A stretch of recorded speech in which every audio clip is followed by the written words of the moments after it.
Hi friends, இன்னைக்கு நம்ம hangover director dot flip டைரக்ஷன்ல ரிலீஸ் ஆன ஓல்டு ஸ்கூல் இந்த படத்தை பத்தி தான் பார்க்க போறோம். இந்த படமும் மற்ற டாட் ஃபிலிப் படம் மாதிரியே அடல்ட் கண்டென்ட் அதிகமா இருக்கிற படம் தான். முடிஞ்ச அளவுக்கு அதெல்லாம் ஸ்கிப் பண்ணிட்டு சொல்ல பாக்குறேன். சரி வாங்க இந்த படத்தோட கதைக்குள்ள போலாம். இந்த படத்தோட ஓப்பனிங்ல இந்த கதையோட ஹீரோ மெர்ச்சை காமிக்கிறாங்க. அவன் ஒரு வக்கீல். அவன் தன்னோட ஆபீஸ்ல மீட்டிங் அட்டென்ட் பண்ணிட்டு இருக்கான். அப்படியே அந்த மீட்டிங் அட்டென்ட் பண்ணி முடிச்சுட்டு தன்னோட ஒய்ஃபை பார்க்கலாம்னு சொல்லிட்டு கார்ல வீட்டுக்கு போயிட்டு இருக்கான். அப்படி வீட்டுக்கு போனா அங்க ஒரு வினோதமான சத்தம் கேக்குது. என்னடான்னு சொல்லிட்டு இவனும் தன்னோட ரூமுக்குள்ள போய் பார்க்கறான். உள்ள போய் பார்த்தா இவனோட ஒய்ஃப் அந்த மாதிரியான படங்கள்லாம் பார்த்துட்டு இருக்காங்க. அதை பார்த்தா மெர்ஜும் அடி பாவி நான் இல்லாத நேரத்துல இதைதான் பார்த்துட்டு இருக்கேன்னு சொல்லி கேட்டுட்டு இருக்கான். அதுக்கப்புறமா பரவாயில்ல நம்ம வேணா இதே மாதிரி பண்ணி பார்க்கலாமான்னு சொல்லிட்டு அவனும் அவனோட ட்ரெஸ் எல்லாம் கழட்டிக்கிட்டு இருக்கான். அப்போன்னு பார்த்தா அந்த ரூம்ல இருந்து பாத்ரூம் வழியா ரெண்டு பேரு ட்ரெஸ்ஸே இல்லாம வெளியே வராங்க. அதை பார்த்த மெர்ஜும் காண்டாகிறான். அடி பாவி நான் இல்லாத நேரத்துல இந்த மாதிரி காரியம் தான் பண்ணிட்டு இருக்கேன்னு சொல்லி அவனோட ஒய்ஃபை போட்டு திட்டிட்டு இருக்கா. அதை கேட்ட அந்த ஒய்ஃபும் என்ன மன்னிச்சிரு, நான் உனக்கு துரோகம் பண்ணணும்லாம் நினைக்கல, ஆனா இதெல்லாம் என்னோட திருப்திக்காக தான் சொல்லிக்கிட்டு இருக்கா. இவங்க இப்படியே பேசிட்டு இருக்கும் போது அந்த வீட்டோட காலிங் பெல் அடிக்க மெர்ச்சும் அடுத்து எவன்டான்னு சொல்லிட்டு அந்த கதவை போய் திறக்கிறான். திறந்து பார்த்தா ஒருத்தன் உங்க ஜோதியில நானும் ஐக்கியமாய்க்கவான்னு வந்து நிக்கிறான். அதை பார்த்த மெர்ச்சும் எத்தனை பேரான்னு சொல்லி புலம்ப ஆரம்பிச்சிடறான். இப்படியே கொஞ்சம் வருஷம் போகுது. மெர்ச்சும் தன்னோட ஒய்ஃபை டிவோர்ஸ் பண்ணிட்டு தனியா வாழ்ந்துட்டு இருக்கான். ஒரு நாள் அவனோட ஃப்ரெண்டு பிராங்கோட கல்யாணத்துக்கு போறான். அங்க தனியா சோகமா நின்னுட்டு இருக்கான். அந்த கல்யாணமும் நல்லபடியா நடக்குது. இவன் சோகமா உட்காந்துட்டு இருக்கத பார்த்து இவனோட சின்ன வயசு ஃப்ரெண்ட் நிக்கோல்னு ஒரு பொண்ணு வந்து அவகிட்ட பேசுறா. அப்ப உனக்கு என்ன பிரச்சனை, ஏன் இவ்வளவு டல்லா இருக்கேன்னு கேட்டுட்டு இருக்க. அவனும் அது எதையுமே சொல்லாம அந்த பொண்ணுகிட்ட ஜாலியா பேசிட்டு இருக்கான். அப்போ நிக்கோல் அவனுக்கு கொஞ்சம் குடிக்க காஃபி கொடுக்க இவனும் நிக்கோலே பார்த்துட்டு இருந்தனால அந்த காஃபியை கை தவறி கீழே கொட்டிடுறான். அந்த காஃபியை நிக்கோலோட ட்ரெஸ் மேல கொட்டி நாஸ்தியாக இவன் அதை தொடச்சு விடுறேன்னு சொல்லிட்டு அசிங்கமா பண்ணிட்டு இருக்கான். அதை பார்த்து அங்க இருந்து எல்லாருமே டே என்னடா பண்ணிட்டு இருக்க, நீ எல்லாம் இதை தொடச்சு விட வேண்டாம், நாங்க பாத்துக்கிறோம்னு சொல்லிட்டு அவனை பாத்ரூம்க்கு அனுப்பிச்சு வைக்கிறாங்க. இதுக்கப்புறமா மெர்ச்சும் பிராங்கோட கல்யாணத்துல நல்லா என்ஜாய் பண்ணிட்டு தன்னோட வீட்டுக்கு போறான். கொஞ்ச நாள் கழிச்சு மெர்ச்சும் தன்னோட ஃப்ரெண்டு வீணின்றவன் கூட சேர்ந்து ரூம் எல்லாம் எடுத்து தங்க ஆரம்பிக்கிறான். இப்படியே அவங்க லைஃப் சந்தோஷமா போயிட்டு இருக்கு. ஒரு நாள் பிராங்க் தன்னோட ஒய்ஃப் கிட்ட சொல்லிட்டு மெர்ச் அரேஞ்ச் பண்ண ஒரு பார்ட்டிக்கு வரான். அங்க வந்தா மெர்ச் அந்த பார்ட்டியை பயங்கரமா அரேஞ்ச் பண்ணி வச்சிருப்பான். பிராங்கும் அங்க வந்து அங்க இருக்க எல்லாத்தையும் ஜாலியா பேசிட்டு பயங்கரமா சரக்கெல்லாம் அடிச்சிட்டு போதையில என்ன பண்றோன்னே தெரியாம ட்ரெஸ் எல்லாம் கழட்டி போட்டு உடம்புல ஒரு துணி இல்லாம ரோட்ல ஓடி போக ஆரம்பிக்கிறான். இன்னொரு பக்கம் மெர்ச் கிட்ட ஒரு பொண்ணு வந்து நீங்க தான் இந்த பார்ட்டி அரேஞ்ச் பண்ணீங்களான்னு சொல்லி பேசிக்கிட்டு இருக்கா. இன்னொரு பக்கம் பிராங்க் போதையில என்ன பண்றோன்னே தெரியாம ரோட்ல ட்ரெஸ்ஸே இல்லாம ஓடிக்கிட்டு இருக்கான். அப்ப இவனோட ஒய்ஃப் தன்னோட ஃப்ரெண்ட்ஸ் கூட கார்ல போயிட்டு இருக்க இவன் உடம்புல துணியே இல்லாம ஓடிக்கிட்டு இருக்கத பாத்துறாங்க. அதுக்கப்புறமா இவனை கார்ல தூக்கி போட்டு போயிட்டு இருக்க பிராங்க் ஒய்ஃபோட ஃப்ரெண்ட்ஸ் எல்லாம் பிராங்க போட்டு பயங்கரமா கலாச்சிட்டு இருக்காங்க.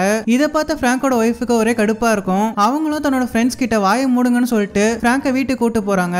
இதுக்கு அடுத்த சீன்ல மறுநாள் காலையில மெர்ஜ் நைட் அந்த பார்ட்டியில மீட் பண்ண பொண்ணு கூட பெட்ல ஒன்னா தூங்கிட்டு இருக்கான். அவன் கண்ணு முழிச்சதுக்கு அப்புறமா அந்த பொண்ணு அவனை பார்த்து உனக்கு என்ன பிடிச்சிருக்கா, நேற்று நைட்டு நம்ம ரெண்டு பேரும் ஜாலியா இருந்தோம்னு சொல்லிக்கிட்டு இருக்கா. அதை கேட்ட மெர்ஜும் இல்ல நேற்று நைட்டு நடந்த எதுவுமே எனக்கு ஞாபகம் இல்ல, உங்ககிட்ட தப்பா நடந்திருந்தா என்ன மன்னிச்சிருன்னு சொல்லிக்கிட்டு இருக்கான். அதை கேட்ட அந்த பொண்ணும் அதெல்லாம் சொல்ல தேவையில்ல, நமக்குள்ள நடந்ததை நான் ஒன்னும் சீரியஸா எடுத்துக்கலன்னு சொல்லிட்டு அவளோட ட்ரெஸ்ஸை மாத்திட்டு அங்க இருந்து போயிடுறா. இதுக்கு அடுத்த சீன்ல பிராங்குக்கு பைத்தியம் பிடிச்சிருச்சுன்னு நினைச்சு பிராங்கோட ஒய்ஃப் ஒரு சைக்காட்டிஸ்ட் கிட்ட அவனை கூட்டு போறா. அங்க போனா அந்த பிராங்க் சும்மா இல்லாம பைத்தியம் மாதிரியே அந்த சைக்காட்டிஸ்ட் கிட்ட பேசிக்கிட்டு இருக்கான். அதை பார்த்த பிராங்கோட ஒய்ஃப் அவனை சமாதானப்படுத்தி அங்க இருந்து கூப்பிட்டு போறா. இதுக்கு அடுத்த சீன்ல மெர்ஜி தன்னோட சீனியர் கூட உட்காந்து பேசிக்கிட்டு இருக்கான். அப்போ அந்த இடத்துக்கு அவன் அந்த பார்ட்டில மீட் பண்ண பொண்ணு வரா. அந்த பொண்ணு மெர்ஜோட சீனியர் அப்பான்னு கூப்பிட இவனும் என்னடா நடக்குதுன்ற மாதிரி முழிச்சிட்டு இருக்கான். அப்போ அந்த சீனியர் மெர்ஜ பார்த்து இவ என்னோட பொண்ணு டெய்சி, இவ ஒரு ஹைஸ்கூல் ஸ்டூடெண்ட்னு சொல்லிக்கிட்டு இருக்க.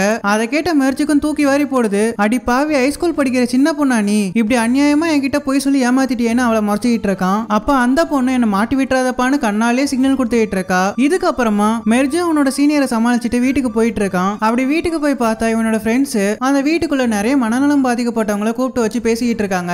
மெர்ஜு அவனோட ஃப்ரெண்ட்ஸ் கிட்ட என்னன்னு கேட்டுட்டு இருக்க மெர்ஜோட ஃப்ரெண்டு பீனி நம்ம ஒரு ஸ்கூல் ஆரம்பிக்க போறோம், அதுக்கு நீ தான் ஹெட் மாஸ்டர்ன்ற மாதிரி சொல்லிக்கிட்டு இருக்கான். அதை கேட்ட மெர்ஜும் ஏண்டா நம்ம 3 பேர் தங்கறதுக்கே இந்த வீட்டுல இடம் இல்ல, இதுல நீ இத்தனை பேரை கூப்பிட்டு வச்சு எப்பரா சமாளிப்பேன்னு பேசிட்டு இருக்கான். அதை கேட்ட இவனோட ஃப்ரெண்ட்ஸும் அவனை கன்வின்ஸ் பண்ணவே பார்த்துட்டு இருக்காங்க. மெர்ஜு வேற வழியே இல்லாம இவங்க ஐடியாவுக்கு ஒத்துக்கிறான். இதுக்கப்புறமா மெர்ஜ், போனி, பிராங்க் இவங்க 3 பேரும் சேர்ந்து அந்த மனநலம் பாதிக்கப்பட்டவங்களை தெரு தெருவா துரத்தி பிடிச்சு அந்த ஸ்கூல் ஆரம்பிக்க ட்ரை பண்ணிட்டு இருக்காங்க. அவங்க எல்லாரையுமே பிடிச்சிட்டு வந்து அவங்களுக்கு ட்ரைனிங் கொடுக்கறேன்ற பேர்ல அவங்க எல்லாரையுமே வரிசையா நிக்க வச்சு ஒரு பெரிய கல்லுல கயிறை கட்டி அந்த கயிறை அவங்களோட சிப்லிங்ல கட்ட சொல்றாங்க. அதுக்கப்புறமா ஒரு உயரமான இடத்துல நின்னு அந்த கல்லை தூக்கி போட சொல்றாங்க. அப்பதான் நீங்க ஸ்ட்ராங்கா இருப்பீங்கன்ற மாதிரி சொல்லி அவங்கள இதெல்லாம் பண்ண சொல்ல இவங்களும் அதே மாதிரி அவங்களோட பேண்ட் எல்லாம் கழட்டிட்டு அந்த கல்லை அந்த கயித்துல கட்டி அந்த கயிறை அவங்களோட சிப்லிங்ல கட்டி ஒரு உயரமான இடத்துல இருந்து தூக்கி போடுறாங்க. அப்போ அந்த வரிசையில குண்டா ஒரு பையன் இருப்பான். அவன் தூக்கி போடும்போது மட்டும் அந்த கல்லு ஒரு பள்ளத்துல விழுந்து இவனும் வழி தாங்க முடியாம அந்த கல்லோட சேர்ந்து விழுறான். விடுறான். அதுக்கப்புறமா ஐயோ அம்மான்னு கதறிக்கிட்டு இருக்க அவனை இவனுங்க 3 பேரு கஷ்டப்பட்டு தூக்கி விடுறாங்க. இதுக்கப்புறமா அவங்க எல்லாருமே கூப்பிட்டுட்டு இவங்க 3 பேரும் ஒரு பரேட் மாதிரி அரேஞ்ச் பண்ணி ரோட்ல போயிட்டு இருக்காங்க. இதை பார்த்து டிஸ்டர்ப் ஆன ஒருத்தன் இவங்க என்ன பைத்தியக்காரத்தனமா இதெல்லாம் பண்ணிட்டு இருக்காங்க, இவங்களை எப்படியாச்சும் தடுத்தே ஆகணும்னு சொல்லி கங்கணம் கட்டிட்டு சுத்திட்டு இருப்பான். இதுக்கு அடுத்த சீன்ல மெர்ஜா அவனோட ஃப்ரெண்ட்ஸும் சேர்ந்து அவங்க ஆரம்பிக்க போற ஸ்கூலை டெவலப் பண்றதுக்காக சில வேலையெல்லாம் பார்த்துட்டு இருப்பாங்க. அப்ப அந்த இடத்துக்கு நிக்கோல் தன்னோட பொண்ணை கூப்பிட்டுட்டு மெர்ஜா பாக்குறதுக்காக வரா. அங்க வந்து அவங்க 3 பேரையும் பார்த்து நல்லா விசாரிச்சுக்கிட்டு இருக்க. இவங்க 3 பேரும் அவகிட்ட நாங்க நல்லா தான் இருக்கோன்ற மாதிரி பேசிக்கிட்டு இருக்கா. அப்ப மெர்ஜ் நாங்க ஒரு புது ஸ்கூல் ஆரம்பிக்க போறோம், அதுக்கு நீ கண்டிப்பா உன்னோட ஃபேமிலியை கூப்பிட்டுட்டு வரணும்ன்ற மாதிரி கேட்டுட்டு இருக்க. நிக்கோலும் அதுக்கு சரின்னு சொல்லிட்டு அந்த இடத்த விட்டு போறா. இதுக்கு அடுத்த சீன்ல பிராங்க் வேலையெல்லாம் முடிச்சிட்டு அவனோட ஒய்ஃபை பார்க்கலாமேன்னு சொல்லிட்டு கார்ல போயிட்டு இருக்கான். அப்படி போயிட்டு இருக்கும் போது தன்னோட ஒய்ஃபு கால் பண்ணலாமேன்னு சொல்லிட்டு கால் பண்ண அந்த கால் ரீச் ஆகவே இல்ல. இவனும் சரின்னு சொல்லிட்டு வாய்ஸ் மெயில் பண்ணலாம்னு ட்ரை பண்றான். ஆனா இவனுக்கு பேசவே வரல. அவனும் திரும்ப திரும்ப பேசி அந்த வாய்ஸ் மெயில அனுப்பிக்கிட்டு இருக்கான். இதே நேரத்துல இன்னொரு பக்கம் பிராங்கோட ஒய்ஃப் பிராங்க் எப்படியாச்சும் திருத்தணுமேனு சொல்லிட்டு அவளோட ஃப்ரெண்டு கிட்ட ஐடியா கேட்டுட்டு இருக்க.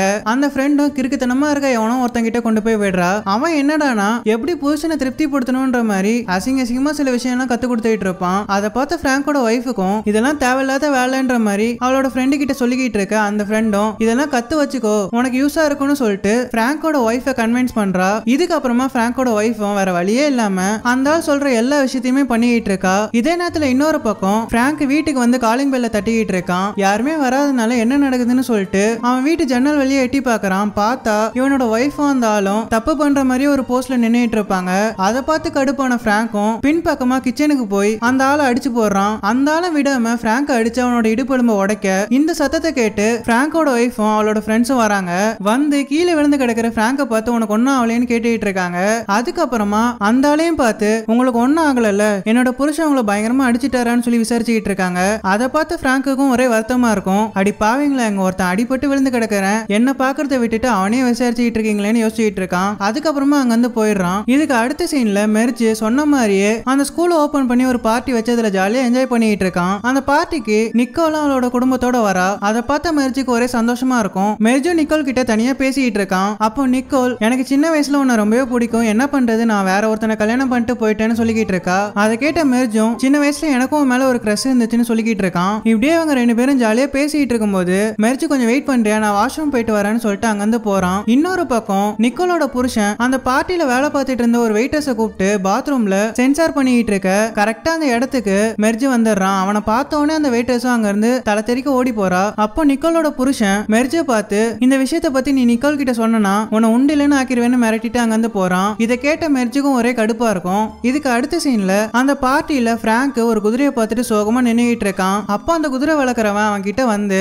அந்த குதிரைக்கு போட வச்சிருந்த ஒரு ஊசிய அவன் கிட்ட காமிச்சு அவன் கழுத்திலே குத்தி விட்டுருவான். அந்த ஊசி குத்துன உடனே பிராங்குக்கும் ஒரு மாதிரி போதையாகுது. அவனும் அரை மயக்கத்துல அங்கேயே சுத்திக்கிட்டு இருக்கான். அப்படி சுத்திக்கிட்டு இருக்கும் போது அந்த பார்ட்டிக்காக வச்சிருந்த கேக் மேல விழுந்து அதை நாஸ்தி பண்றான். அதுக்கப்புறமா அங்க இருந்து ஒரு ஸ்விம்மிங் பூலுக்குள்ள விழுந்துடுறான். அப்படி விழுந்த அவனை அந்த குதிரைக்காரன் காப்பாத்தி வெளியே கொண்டு வந்து அவனோட வாயோட வாய் வச்சு அவன் வயித்துல இருக்க தண்ணியெல்லாம் எடுக்க பாக்குறான். அப்ப மயக்கத்துல இருந்த பிராங்கும் அவனோட ஒய்ஃபை நினைச்சு அந்த குதிரைக்காரனை கிஸ் பண்ணிடுறான். அதுல கடுப்பான அந்த குதிரைக்காரனும் பிராங்க புடிச்சு திரும்பவும் அந்த தண்ணிக்குள்ளே தள்ளி விட்டுருவான். இதுக்கு அடுத்த சீன்ல இவங்க ஆரம்பிக்கிற ஸ்கூல நாசம் பண்ணணும்னு நினைச்சவன் ஒரு பொண்ணை போய் மீட் பண்றான். அந்த ஸ்கூலை ஒழிச்சுக்கிட்ட விஷயத்துக்காக அந்த பொண்ணு கிட்ட ஹெல்ப் கேட்க அந்த பொண்ணு நான் டைம் இருந்தா பண்றேன்னு சொல்லிக்கிட்டு இருக்கா. இதுக்கு அடுத்து நிக்கோல் வேலை விஷயமா மெர்ஜ பார்த்து அவனோட ஆபீஸ்ல பேசிக்கிட்டு இருக்கா. அப்போ அந்த ஸ்கூல்ல இருக்க 2 பசங்க வராங்க. வந்து மெர்ஜ பார்த்து நம்ம உடனே இங்க இருந்து கிளம்பி ஆகணும்னு சொல்லிக்கிட்டு இருக்க.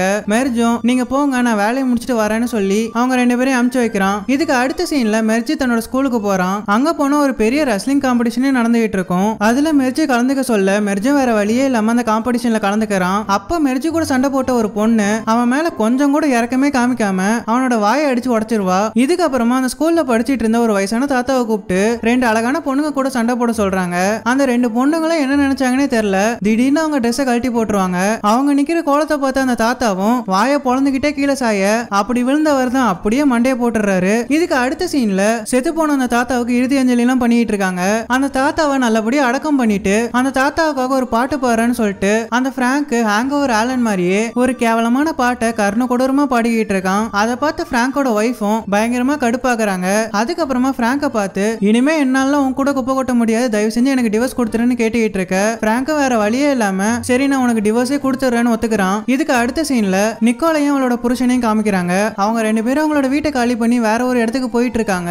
அப்படி காலி பண்ணிட்டு இருக்கும்போது நிக்கோலோட புருஷன் தான் ஒரு பொண்ணு கூட இருந்த விஷயத்த அப்படியே பிளேட்டை மாத்தி மெர்ஜி அந்த பொண்ணு கூட இருந்ததா அப்படியே மெர்ஜி மேல பழி தூக்கி போடுறான். அதை கேட்ட நிக்கோலும் அவன் அப்பெல்லாம் பண்ண மாட்டான்னு சொல்லிட்டு தன்னோட புருஷன் கிட்ட சொல்லிக்கிட்டு இருக்க அந்த நேரம்னு பார்த்து மெர்ஜி நிக்கோல கால் பண்றான். அப்படி கால் பண்ணி நான் அவன்கிட்ட ஒரு முக்கியமான விஷயம் பேசணும், என்ன பாக்கிறதுக்காக வரியான்னு சொல்லிக்கிட்டு இருக்கான். மெர்ஜி கூட நிக்கோலோட புருஷனை பத்தி நிக்கோல் கிட்ட சொல்லதான் அவளுக்கு கால் பண்ணிருப்பான். இதுக்கு அடுத்த சீன்ல நிக்கோலும் மெர்ஜை போய் மீட் பண்றா. அப்படி மீட் பண்ணி நீ என்கிட்ட ஒரு உண்மையை சொல்றியா, உனக்கு வேற ஒரு பொண்ணு கூட அஃபேர் இருக்கான்னு சொல்லி கேட்டுட்டு இருக்க. மெர்ஜோ அப்பெல்லாம் ஒண்ணும் இல்லைன்னு சொல்லிக்கிட்டு இருக்கான். அப்போன்னு பார்த்து அந்த டைசி அந்த இடத்துக்கு வந்துடுறா. அவ மெர்ஜை பார்த்து என்ன மன்னிச்சிரு, என் வயசை மறைச்சு நான் உன் கூட ஜாலியா இருந்தது தப்புதான்னு சொல்லிக்கிட்டு இருக்கா. அதுக்கப்புறமா நிக்கோலை பார்த்து நான் உங்க ரெண்டு பேரும் டிஸ்டர்ப் பண்ண விரும்பல, நீங்க பேசுங்கன்னு சொல்லிட்டு அங்கிருந்து போயிடுறா. அவ போனதுக்கு அப்புறமா நிக்கோலுக்கு அவன் மேல ஒரு சந்தேகம் வர ஆரம்பிக்குது. என்னோட புருஷனை பத்தி சொன்னது எல்லாமே உண்மைதான்னு சொல்லிட்டு அவன் மேல கோவப்பட்டு அங்கிருந்து போயிடுறா. நிக்கோல் அப்படி பேசிட்டு போனதை நினைச்சு மெர்ஜோ ரொம்ப வருத்தப்படுறான். அந்த வருத்தத்திலே தன்னோட வீட்டுக்கு கிளம்பி போறான். அப்படி போனா மெர்ஜோ ஆரம்பிச்ச அந்த ஸ்கூலை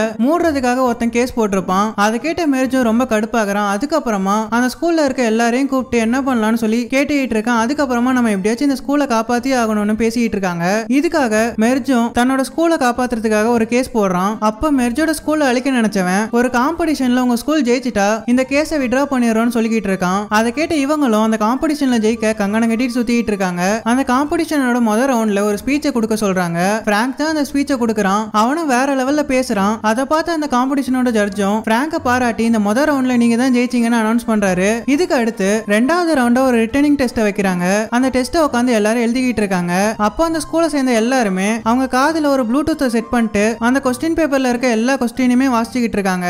இதையெல்லாம் தூரத்துல ஒரு பெரிய கார்ல உட்காந்துட்டு ரெண்டு பேரு கேட்டுட்டு அந்த கொஸ்டின் எல்லாத்துக்குமே ஆன்சர் சிஸ்டம்ல பார்த்து இவங்க எல்லாருக்குமே சொல்லிக்கிட்டு இருக்க இப்படியே ஃப்ராட் வேலை பண்ணி இந்த ரிட்டர்னிங் டெஸ்ட்லயும் அவங்க பாஸ் பண்ணிடுவாங்க. இதுக்கு அடுத்து இன்னொரு காம்படிஷன் வைக்கிறாங்க. அதுல பிராங்க கலந்துக்க சொல்றாங்க. ஆனா பிராங்க் பயங்கரமா அந்த காம்படிஷனை சொதப்பி விட்டுருவான். இதை பார்த்து இந்த ஸ்கூல் மேல கேஸ் போட்டவன் ரொம்பவே சந்தோஷப்படுறான். அப்ப இவனை பார்க்க இவன் ஆரம்பத்துல அந்த ஸ்கூலை அழிக்கிறதுக்காக ஒரு பொண்ணு கிட்ட ஹெல்ப் கேட்டிருப்பான்ல, அந்த பொண்ணு இவனை பார்க்கறதுக்காக வரா. அந்த பொண்ணு வந்து இவன் கிட்ட ஒரு ஹெல்ப் கேட்க இங்க பாருமா உன்னோட ஹெல்ப் எனக்கு தேவையில்ல, அதனால நானும் உனக்கு எதுவுமே பண்ண மாட்டேன்னு சொல்லிட்டு அந்த பொண்ணை அனுப்பிச்சு வச்சிருவான். இன்னொரு பக்கம் மெர்ஜும் மத்தவங்களும் அந்த ரவுண்ட்ல தோத்ததை நினைச்சு ரொம்ப ஃபீல் பண்ணிட்டு இருக்காங்க. இதுக்கப்புறமா நம்ம ஃபெயிலே ஆகக்கூடாது, எல்லா காம்படிஷன்லயும் நம்ம தான் ஜெயிக்கணும்னு சொல்லி வெறித்தனமா பேசிட்டு இருக்காங்க. அதுக்கப்புறமா அந்த காம்படிஷன்ல வச்ச எல்லா ரவுண்டுக்குமே பயங்கரமா பிராக்டிஸ் பண்ணி எல்லா காம்படிஷன்லயுமே வின் பண்றாங்க. ஆனா இவங்க மேல கேஸ் போட்டவன் அவங்க எல்லாருமே கூப்பிட்டு வச்சு நீங்க எல்லா ரவுண்டுமே நல்லா தான் பண்ணீங்க, ஆனா உங்க ஸ்கூல்ல படிச்சிட்டு இருந்த ஒரு வயசானவர் இறந்து போயிட்டாரு, அதனால உங்க ஸ்கூலோட ஸ்கோர் பயங்கரமா அடி வாங்கி இருக்குன்னு சொல்லிக்கிட்டு இருக்கான். அதை கேட்ட மெர்ஜும் ஏன்டா செத்து போன ஒரு ஆளை நாங்க எப்பறம் திரும்ப கூட்டு வர முடியும்னு அந்த கேஸ் போட்டவன பயங்கரமா திட்டிக்கிட்டு இருக்கான். இதுக்கப்புறமா மெர்ஜும் பிராங்கும் என்ன பண்றதுன்னே தெரியாம முழிச்சுக்கிட்டே ரோட்ல நடந்து போயிட்டு இருக்காங்க. அப்படி போயிட்டு இருக்கும்போது ஆரம்பத்துல அந்த கேஸ் போட்டவன் ஒரு பொண்ணு கிட்ட ஹெல்ப் கேட்டிருப்பான்ல, அந்த பொண்ணு இவங்க ரெண்டு பேரையும் பார்த்து அந்த ஸ்கூலை ஒழிச்சுக்கிட்ட இவங்க ரெண்டு பேரும் பிளான் போட்ட எல்லா விஷயத்தையும் ரெக்கார்ட் பண்ணி வச்சிருப்பா. அதை இவங்க கிட்ட போட்டு காமிக்கிறா. கரெக்டா அந்த நேரம்னு பார்த்து அந்த கேஸ் போட்டவன் அங்க வந்து அந்த டேப்பை புடுங்கிட்டு ஓடுறான். அவனை துரத்துக்கிட்டே பிராங்கும் மெர்ஜும் பின்னாடி ஓட பிராங்க் கிட்டத்தட்ட அந்த ஆளை பிடிச்சிருவான். ஆனா அந்த ஆளு பிராங்க் அடிச்சு அவன் மூஞ்ச உடைச்சிட்டு அந்த டேப்பை எடுத்துட்டு ஓட பிராங்க விடாம அவனை பிடிச்சி அடிச்சுக்கிட்டு இருக்கான். ஆனா அந்த ஆளு பிராங்க பயங்கரமா அடிச்சு போட்டு அந்த டேப்பை உருவிட்டு ஓடிடுறான். பின்னாடியே வந்த மெர்ஜு அடிப்பட்ட பிராங்க் கிட்ட வந்து நீ நல்லா இருக்கலன்னு சொல்லி கேட்டுக்கிட்டு இருக்கான். அதை கேட்ட பிராங்கும் இவ்வளவு கஷ்டப்பட்டு அந்த டேப் நம்ம கையில கிடைக்காம போயிடுச்சேன்னு வருத்தப்பட்டு இருக்கான். அதை கேட்ட மெர்ஜு நீ ஒன்னும் கவலைப்படாத மச்சான், அவன் அந்த டேப்போட கவரை மட்டும் தான் எடுத்துட்டு போனா, நான் அந்த டேப்பை உருவிட்டேன்னு சொல்லி அந்த டேப்பை காமிச்சிட்டு இருக்கான். அதை கேட்ட பிராங்கும் சந்தோஷப்படுறான். இதுக்கப்புறமா இவங்க ஒரு வழியா அந்த கேஸ்ல இருந்து அந்த ஸ்கூலை காப்பாத்திடுறாங்க. இதுக்கப்புறமா மெர்ஜும் அந்த ஸ்கூலை வேற ஒரு இடத்துக்கு மாத்துறதுக்காக எல்லா பொருளையும் எடுத்து வச்சுக்கிட்டு இருக்கான். அப்ப இவனை பாக்கிறதுக்காக நிக்கோல் வரா. அவ மெர்ஜை பார்த்து என்ன மன்னிச்சிரு, அன்னைக்கு நான் உன்கிட்ட அப்படி பேசிருக்க கூடாதுன்னு சொல்லிக்கிட்டு இருக்கா. அதுக்கப்புறமா இந்த இடத்த விட்டு போறதுக்கு முன்னாடி என் கூட கொஞ்சம் டைம் ஸ்பெண்ட் பண்ண முடியுமான்னு கேட்டுக்கிட்டு இருக்கா. அதை கேட்ட இவனும் சரின்னு சொல்றான். இப்படியே மெர்ஜும் நிக்கோல் கூட கொஞ்ச நேரம் பேசிட்டு அந்த இடத்துல இருந்து கிளம்பி வேற ஒரு இடத்துக்கு தன்னோட ஸ்கூலை மாத்தி வைக்கிறான். அதுக்கப்புறமா அந்த ஸ்கூல்ல இருக்க எல்லாருமே சந்தோஷமா இருக்காங்க. இதோட இந்த படமும் முடியுது. இந்த வீடியோ பத்தின உங்களோட கருத்தை மறக்காம கமெண்ட் பாக்ஸ்ல சொல்லிடுங்க. உங்களுக்கு இந்த வீடியோ பிடிச்சிருக்கும்னு நினைக்கிறேன். பிடிச்சிருந்தா மறக்காம லைக் பண்ணிட்டு நம்ம சேனலை சப்ஸ்கிரைப் பண்ணிடுங்க. அப்படியே பக்கத்துல இருக்க பெல் ஐகானையும் கிளிக் பண்ணி வச்சுக்கோங்க. அப்பதான் நான் போற ஒவ்வொரு வீடியோஸும் உங்களுக்கு உடனே நோட்டிபிகேஷனா வந்து சேரும். நான் உங்களை ஒரு நல்ல வீடியோல எடுத்து சந்திக்கிறேன். அது வரைக்கும் ஹேவ் ஃபன் गाइस.